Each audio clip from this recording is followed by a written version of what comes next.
Ngiyathakatha and ngihlezi ngikusho lokhu phambi kwabantu ukuthi ngiyayithakathela nje mina.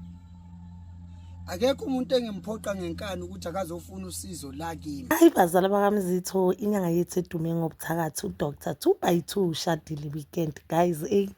Phela nalabo abathakathayo bayayideserve injabulo ukuthi hey ujabulile ubhuti. Uthi episode bakhe bobona ukuthi ujabule undlula umakoti. Yeah, understand? Into engizibuza yona ukuthi vele lo mama lo akamsabi lo bhuti. Hey mina ngeke yazi, but ke sabantu asifani. Hey angeke abafazi ba strong yazi. But ke congratulations to 2x2 nonkosikazi wakhe. Sithandaza nje ukuthi baphathane kahle. Kodwa ke ngisasho. Hey abafazi abasabi.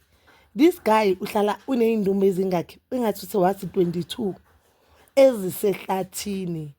Udume ngobuthakathi uyasho naye ngamlo Mike uthi ngiyayithakathela mina. Awusabi ukuthi lo muntu lo angakwenza umkhovu. Oh okay manje sese-happy sese-right. Cause siyazi ukuthi ethandweni kunokuba sawa moya engcwele. Makuse kusawa and then you broke up.